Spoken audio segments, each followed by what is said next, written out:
A commitment for life isn't everyone's desire.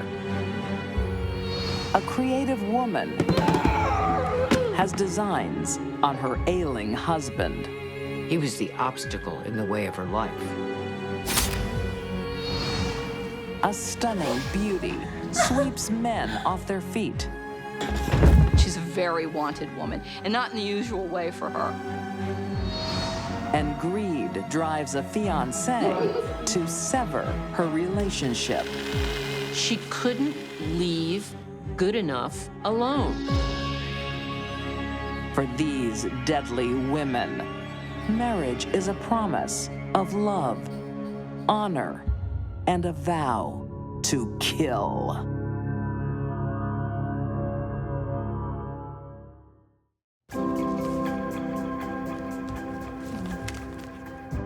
How about fields of gold?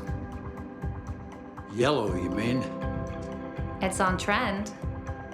It's on school buses. 49-year-old Jane Carpenter and husband Brent share a business and a life in Los Angeles, California.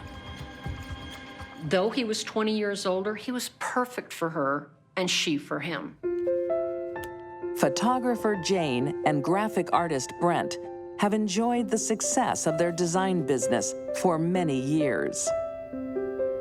They both loved the creative arts. They loved theater.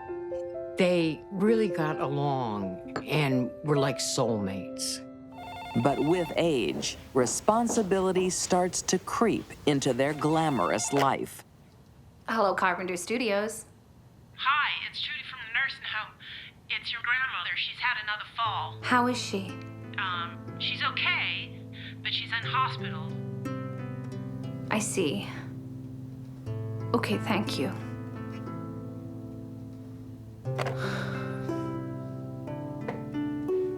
Jane's elderly grandmother lived near Prescott, Arizona. Grandma said another fall. That's it. We're moving. Need to be near her. But darling, our business and our house. I'll build you a new house. The house of your dreams. She felt responsible for her grandmother, who was getting quite old. Who wants to nibble? In the year 2000, the power couple decide it's time to leave city life to start anew in the Arizona desert. I'm gonna miss these. And you, of course. Oh, I'm gonna miss you too, darling, and those dimples. For Jane, it's a big move. Here you go. She had lots of friends and contacts and very involved in the local arts and performing arts as well. She was a city girl. That's where she belonged, where the action was. Brent is looking forward to life in the slow lane. Well, come and visit us. You can't bring your fishing rods. He was quiet. She was gregarious. He was background. She was foreground. Cheers to our new home. Cheers. They were like the odd couple, and yet somehow they were the perfect match.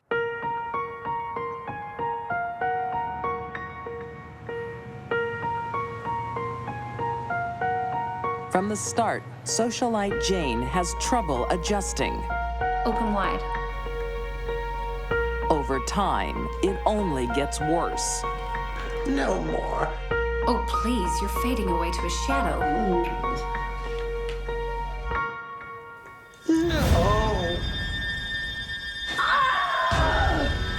Are you serious? For Jane, playing nurse is taking its toll. And now, she acquires another patient. What? Her husband has diabetes. I just sort it out, Brent. I can't do everything. She liked to be in the center of the action. And now here she was in piddly little Prescott, Arizona, with a sick grandmother, a sick husband, and she felt the responsibility for all of them. There was a little trouble in paradise. These are not good signs of happy times to come. To Jane, the future looks bleak. They had planned on being able to come out here and pick up photography work and different kind of marketing work on the side to supplement their income, and I think they found it more difficult than what they had thought was going to happen. Instead of a comfortable semi-retirement, they are drowning in debt. Honey, did I take my pills after lunch today? Are you serious? Sorry to be a nuisance. Yes, you did. What are you up to? Nothing. Don't worry about it. Jane was in charge of the finances, and Brent had no idea how bad things were. In only 2 years, they had only $700 in the bank, couldn't make the mortgage payments, and Jane was terrified of foreclosure.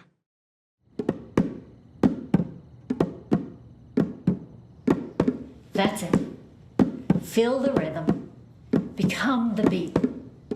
Jane's no longer in control. Jane was feeling a lot of stress.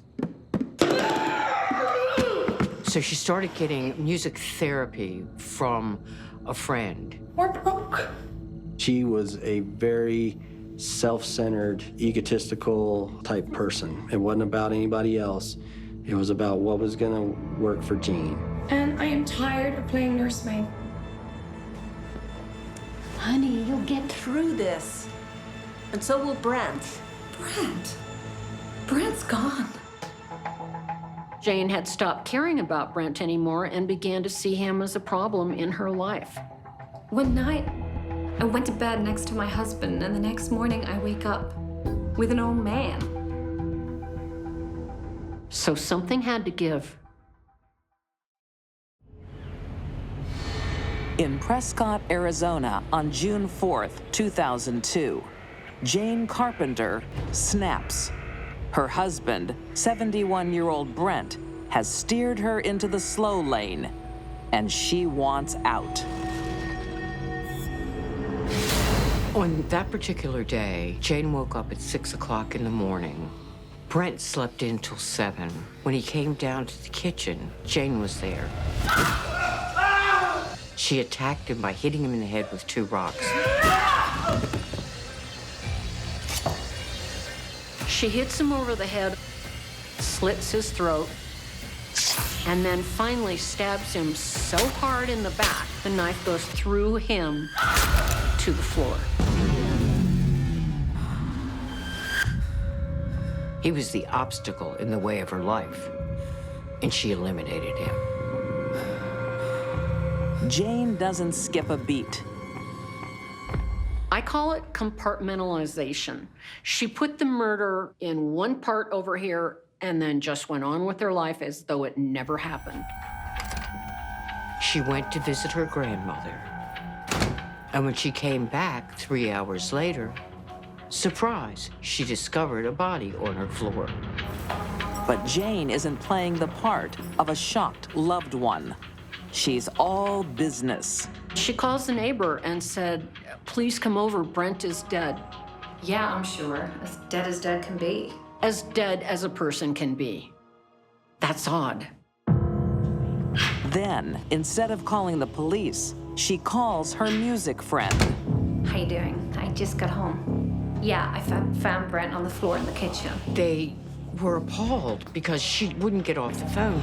Oh my God. And they're looking at Brent laying there on the floor. This needs to be sealed off. Jane, call 911. He realizes this is a crime scene. It is not an emergency, Gary. He is dead. It is a medical situation. I'm sorry, Mom. Yeah. And she says, he's dead already. Finally, Jane calls authorities. We didn't find anything broken, anything pried, anything destroyed. No sign of a break-in. But the back door wasn't locked. Or anything open. So you said. And you didn't touch the body at all. Not even to check for a pulse. I'm no doctor, but I know dead when I see it. It was fairly obvious it wasn't a robbery, it wasn't a person who came from the outside. Stranger still, there are no fingerprints. So no prints anywhere? No, sir. Not finding workable fingerprints in a house where two people live, that's kind of odd. Typically where people live, they leave fingerprints. It had been cleaned somewhat recently. Does your dog always bark at strangers? Yep. The police have suspicions, Strange. but there's no evidence to back it up. Jane quickly gets on with her life. Yeah, I don't know. Just walked in and he was there. That was awful. How was he when you found him? Even talking to her loan officer the day after the murder. Ugh, the spouse is always the first suspect.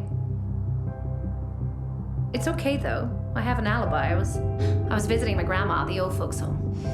Police had absolutely zero forensic evidence to tie anyone to this crime. Brent's death became a cold case. It didn't look like it would ever be solved.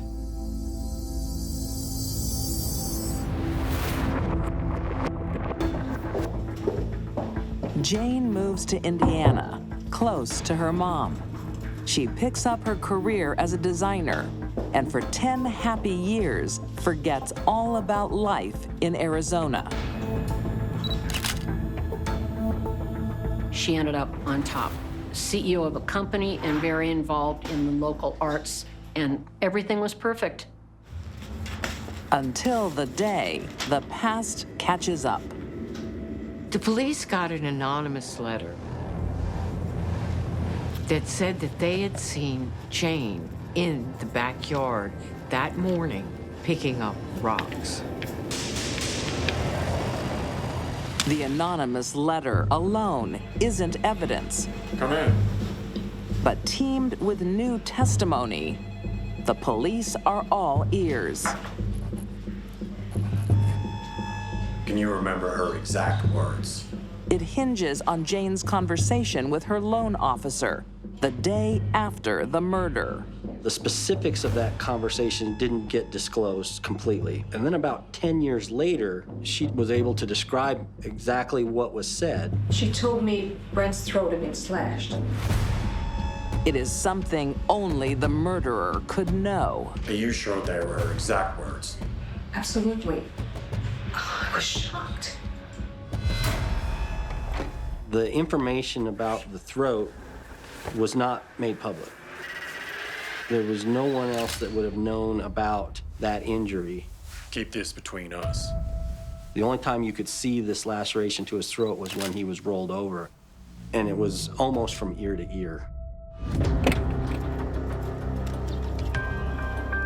The witness testimony is enough for Jane to be charged.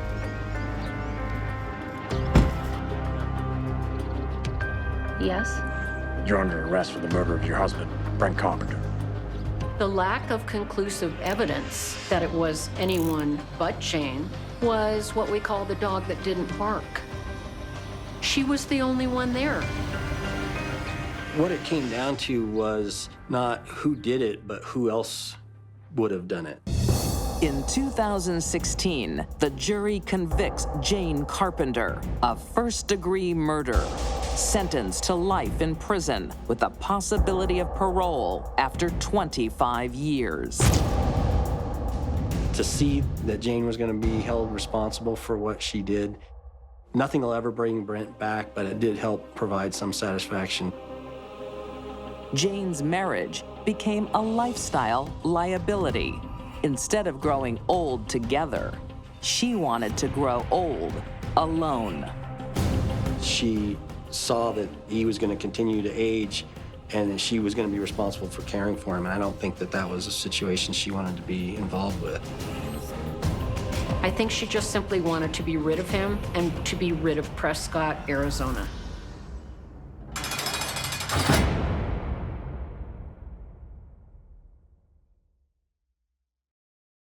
We didn't understand two things back in 1906. One was the true nature of a psychopath. And the other was that women could be just as deadly as men.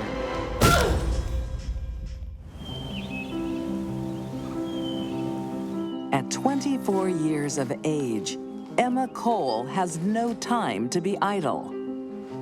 I was just a child. You were 16. Hardly a child. She's been divorced for almost a year in a small town outside of Sacramento. No use dwelling on the past. A precarious state for a woman at the turn of the 20th century. Well, I hope I have better luck this time. Huh, you will. You know better now. Women didn't have a means to survive, and if there was no man around, they had no way to support the family. Emma intends to stay a woman of means. A skill passed down through her mother, Mary Ann. Mom, am I doing the right thing? Oh, darling. Husbands are like hats. You can always get another. Many of the women in Emma's family, interestingly, went through husbands like they were water. So was it a survival skill? I don't know, but they sure went through their men. Making things easier for mother and daughter are their looks.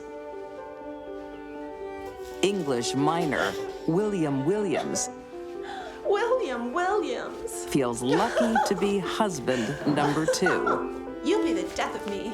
Nonsense. You'll be baking my bread until we're 90. Emma Ledoux is beautiful. I mean, remarkably so stunning. Perhaps I should take the day off work. Oh, how I wish. It was sort of her currency. It was her ticket. It was the way she got ahead. And she used it very well. Okay. Come on, you'll be late. But Emma is yet to meet a man who can fulfill all her worldly needs.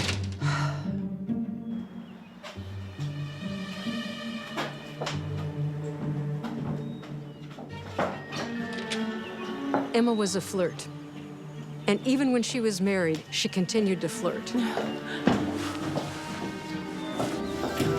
I thought he'd never leave.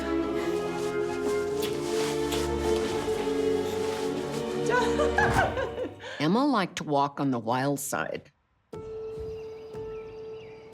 A husband and a lover is a satisfying arrangement until it comes to a sudden end. After 2 years of marriage, Emma's second husband died of stomach problems. The death of her second husband has one benefit. William's life insurance policy makes Emma a wealthy widow. She got $5 grand. He was a pretty straight arrow, William was, and he really wanted to care for his wife. With a lover waiting in the wings, Emma doesn't have to look for a husband. Third time's a charm. Within 2 months of William's death, she married McVicker.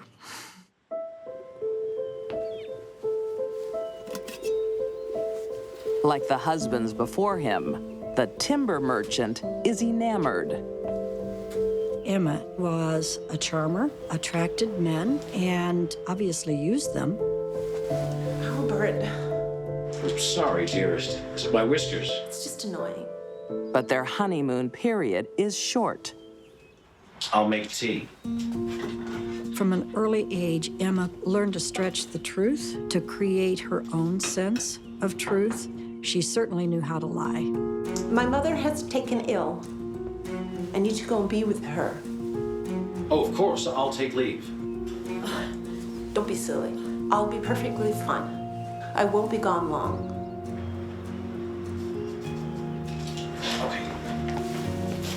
Months into marriage number 3, Emma takes extended leave.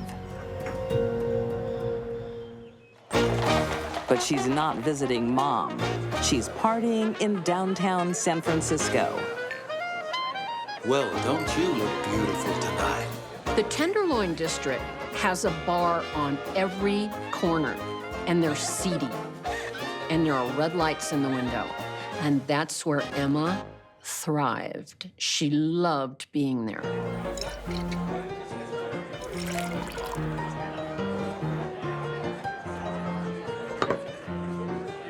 Can I roll you a cigarette? No, thank you.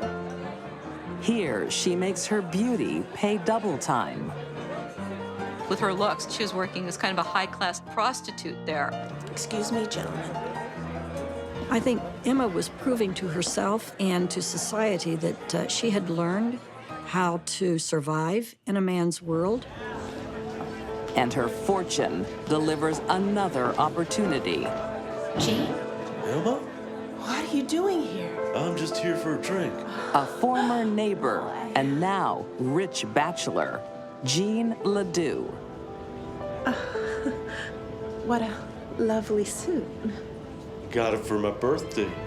I'm 30 now. Hey, let's get out of here. This place is a dive. He was not exactly what you'd call a powerhouse guy. In fact, he was illiterate.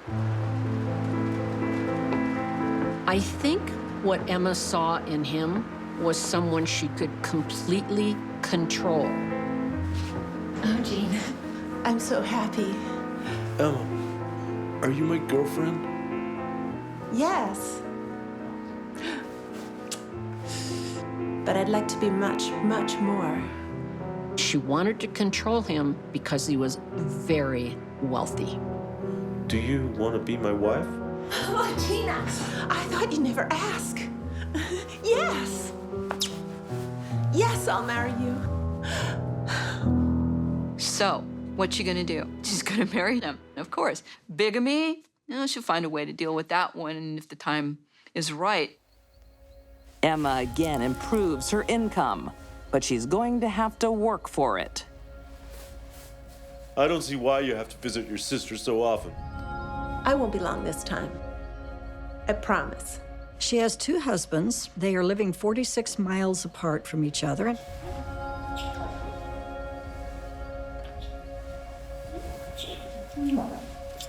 Yeah, you miss my hair. Emma starts leading a double life.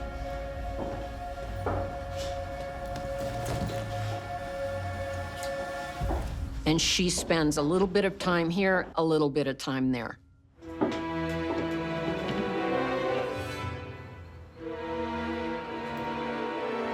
Darling, you're home. Oh, I have missed you so much. Well, my darling, tremendous news. We'll never have to part again. Oh, you're staying. Emma was smarter than the average psychopath. Well. And they're pretty smart to begin with. No, my darling. You're moving. She had crafted a way. What do you mean? For McVicker to legitimately leave where he was working. So what we're gonna do is, you're gonna come, and we're gonna get you a job with my mother. Trust me. But he was never gonna arrive.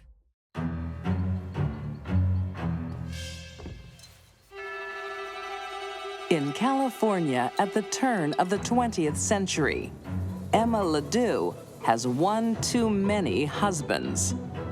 It appears that Emma promised Albert a real good time, and he bought some whiskey, and they rented a hotel room. Albert, how exciting. Here's to our new life. Our new life. She doses his drink with morphine. Let me get you another. Enough to kill him and probably half the residents of the hotel. She gave him 10 times the amount of morphine it would have taken to kill an adult man.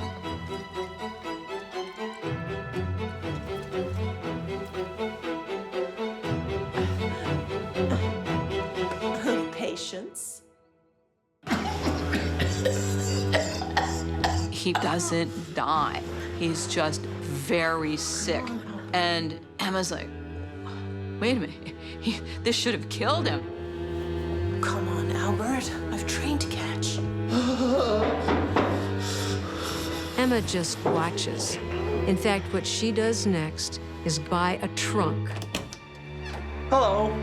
A trunk big enough for a husband. Thank you. Don't you want this? Yes, thank you. Don't hang yourself with it. I'll see to it that I do not. Can you be back to pick it up by 2? Yes, ma'am. Emma's new life awaits. But the old one is proving difficult to erase. Emma had to speed up her plans.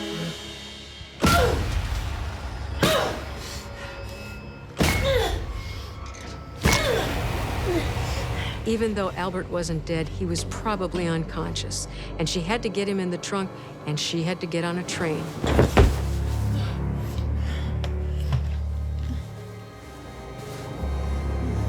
He died as a result of suffocation. He was in a trunk. He had drugs on board that suppressed his respirations. He now had bleeding head injuries and a broken nose. And the trunk was packed with clothing. The trunk was shut, and then it was locked and tied. He was folded up like a sandwich.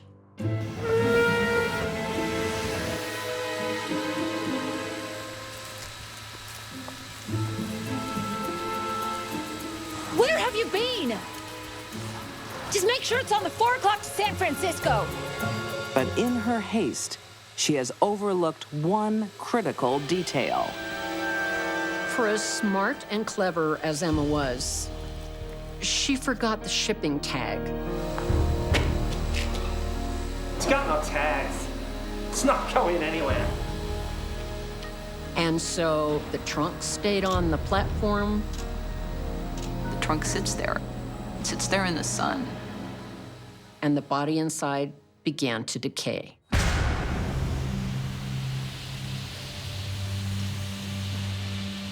So the station master cuts the rope, opens the strap,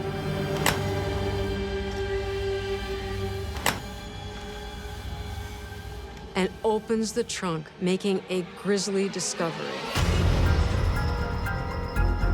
And that led to Emma's arrest. She's a very wanted woman, and not in the usual way for her. And she was a little arrogant, as most murderers are, and thought she was gonna get away with it. Excuse me, ma'am. Can we have a word?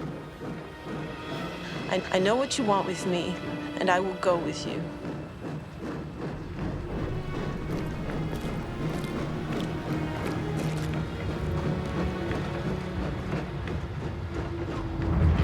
When a vial of the very drug used to kill her husband is found in her belongings, it's game over. A lot of women, especially then, would have maybe been weeping in tears. Not Emma.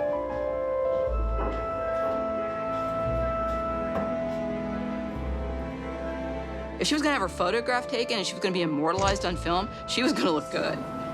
And she did. I mean, gotta hand it to her. She looked very good. It takes a jury only 6 hours to convict her of first-degree murder. Emma was sentenced to be executed by hanging. She was the first woman in the state of California to receive such a punishment. But when Emma pleads guilty, she avoids the noose and receives life in prison. After 10 years, she's out on parole. She only served 10 years for what was an unbelievably heinous act. Although there are suspicions, Emma is never connected to the untimely death of her second husband, William Williams. After serving her time, she's a free woman, until she's caught again for a dating scam. She loses her freedom forever, dying behind bars in 1941. Emma had had many husbands and many men that loved her, but in the end, she died a lonely old woman in a prison.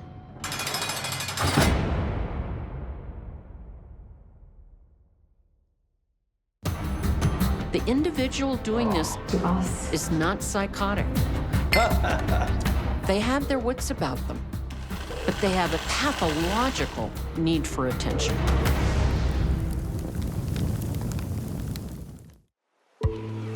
(2013), Australia.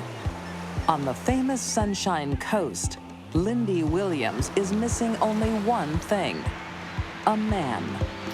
So, how was the date the other night? Horrible. Oh, no! Come on. Oh, it was dreadful. Really. Why?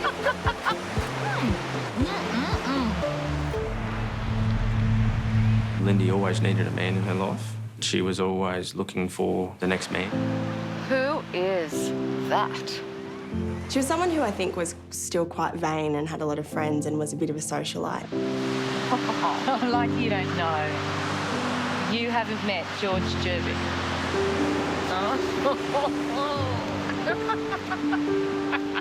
George was retired. He was previously in real estate and had done well for himself. He's a little bit older than she is. He's a big figure in the community. He's into local politics, has a great personality. Everybody liked him. Lindy Williams. George Jervik. Going in? Thinking about it? Oh, it was beautiful. The connection is instant. I was just going to grab a coffee over there. That'd be lovely. Cool. Okay. Why don't you come over here? George and Lindy are soon inseparable. Their shared passion is politics. Lindy, George, hi! Hi. People describe them as being very much in love. He looked after her. Some people say he doted on her. Look at you two lovebirds. Thanks.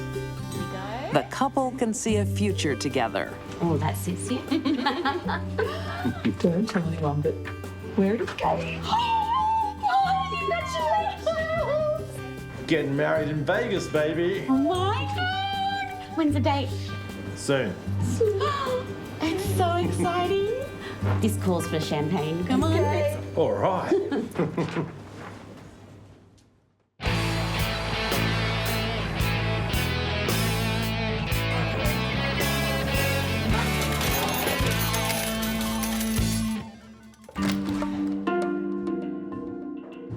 But after Las Vegas, only Lindy returns to Australia. Welcome home. Thank you. Oh, to be back. Where's George? Oh, he's in Rio having some alone time. George's absence immediately after their honeymoon is a little strange. But he keeps in touch. There was an email sent to the soccer club saying that he resigned as president. So his association with the soccer club had finished. There had been payments made to the taxation office in his name. Vehicles had been re-registered. Accounts bills paid. But it's all a lie. George isn't really in Rio. He never even made it to Vegas. She's creating this illusion that George is still alive when in fact, she has chopped him up. 2013, on Australia's Sunshine Coast, there's trouble in paradise. Friends of 66-year-old George Jervik think he's in Rio because his 55-year-old fiancée, Lindy Williams, is covering up a murder. It's one thing to commit a murder, but it's another thing to create this fantasy about where your partner has gone. By September 2013, she decided to end the engagement. The individual doing this is not psychotic. They have their wits about them. Us. To us. And Vegas, baby. Now, have a seat. Check it out.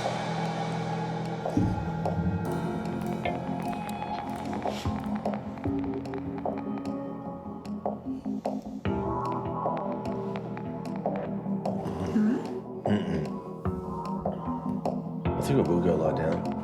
Just for a minute? Yeah. I'll be right, babe. Oh, see you soon.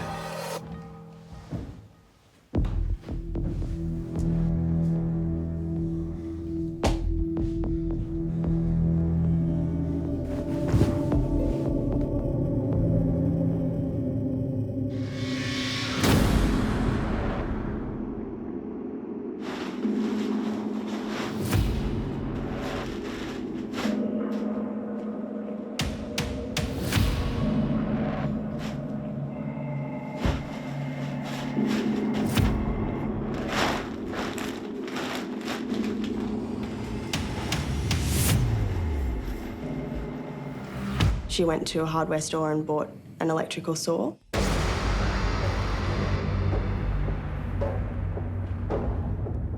She dismembered George's body.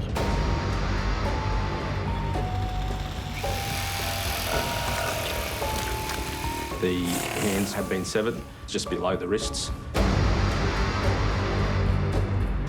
The neck had been severed, and the base of the rib cage was where the spine had been severed. You could say she didn't want him to be identified, but you also could say that she just hated him a lot, and that's what she wanted to do. Lindy drives 50 miles north with George's torso.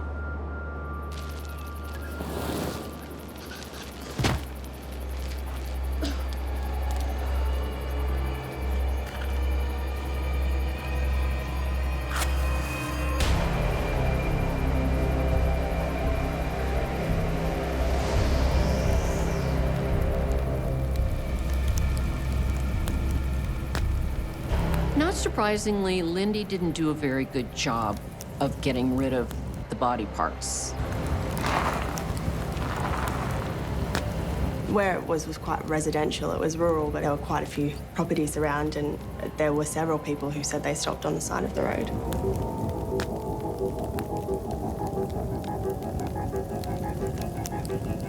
Yes, I'd like to report a grass fire. Fire service discovered what they believed to be human remains, the upper torso of a person.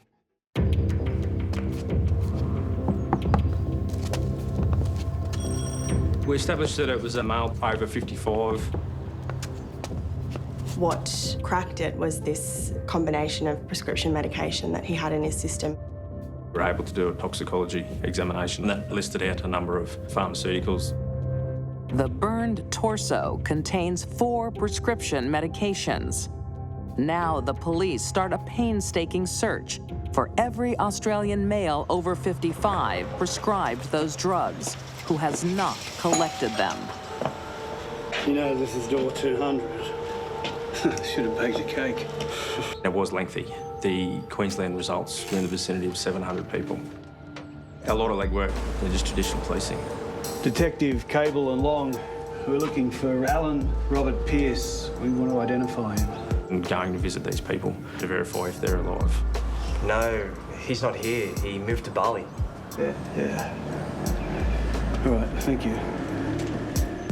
They went door to door until they finally had it whittled down to a very small number of people. 200 down, 500 to go. It was fabulous police work. One name on the list proves elusive.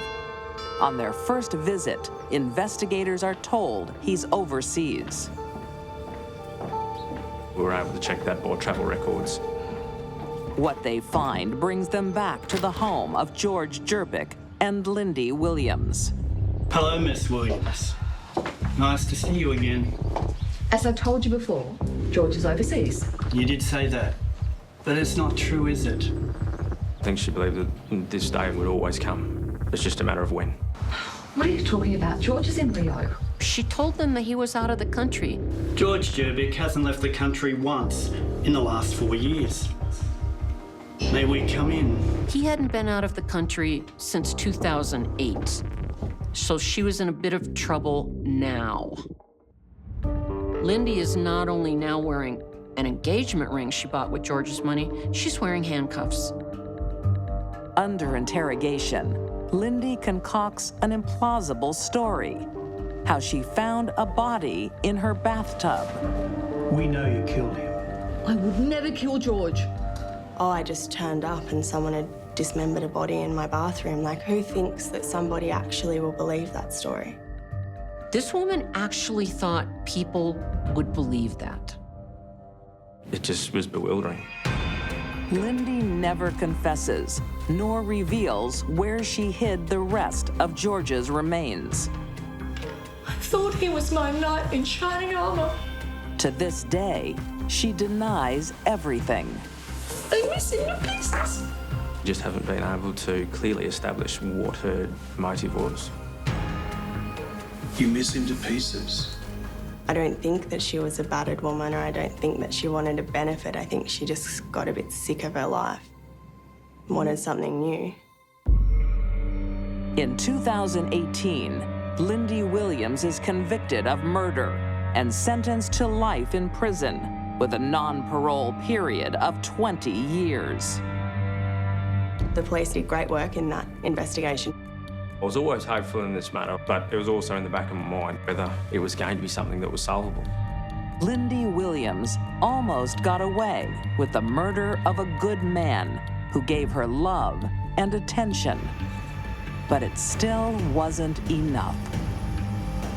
Lindy's need to be the center of attention will probably die about 1 hour after she does.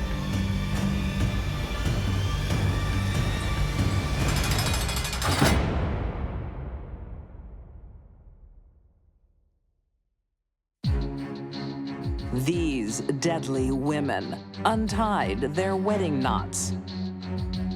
Jane Carpenter wanted fun more than her husband. Emma Ledoux threw away unwanted men.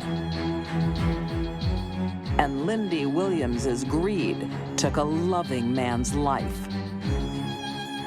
They all pledged till death do us part. It was a vow to kill.